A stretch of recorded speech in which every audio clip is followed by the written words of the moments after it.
All right, what's up, guys? Today I'm going to be showing you some information about the wonderful world of concrete screws. All right. So the funny thing with concrete screws is that typically everybody's going to refer to them as Tapcons. Tapcon is a brand, but they are actually concrete screws. It's kind of like the idea of cultured stone.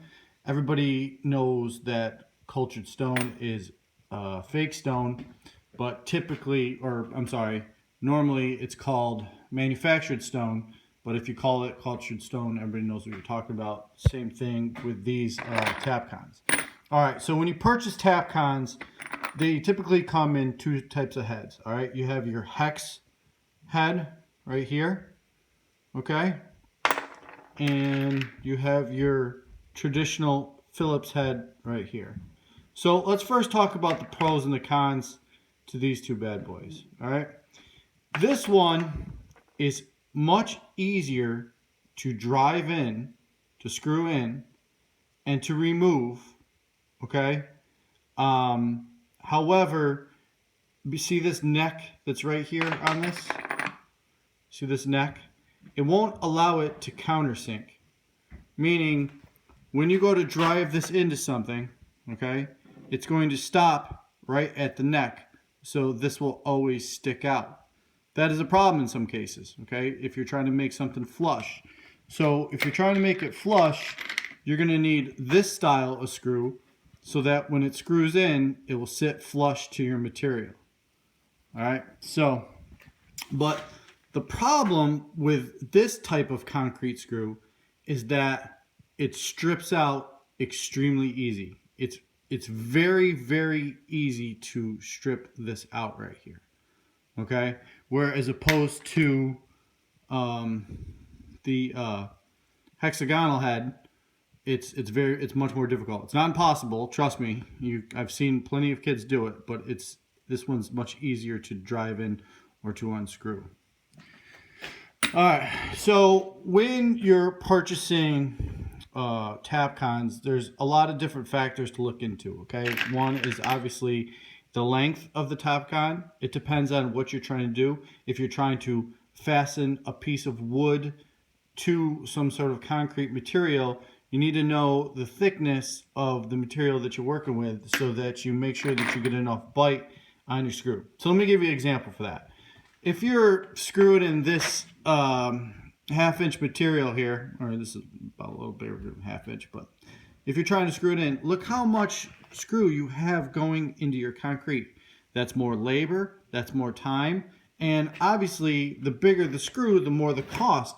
So you want to say, all right, well, this catches enough of the concrete, this catches enough of the material, this will work right here. But if you're doing something like a 2x4, all right, this obviously is not going to do you any good, where something like this is going to catch enough of the material and the concrete to actually hold. Okay? All right. Now, when you're, well, I just wanted to show this too. Here is your traditional deck screw. Okay? And here is your Tapcon. Tapcons are usually blue. That's how you know it's a concrete screw. You can't take this deck screw and screw it into concrete. So when you see the blue, it's the red flag for this is used for concrete. Now, with a deck screw, you're simply drilling in or screwing into wood. There's no pre-drilling necessary. Okay, so when you're using a Tapcon, you must pre-drill into the concrete. The Tapcon will not create its own hole. It will simply spin in place and dull out.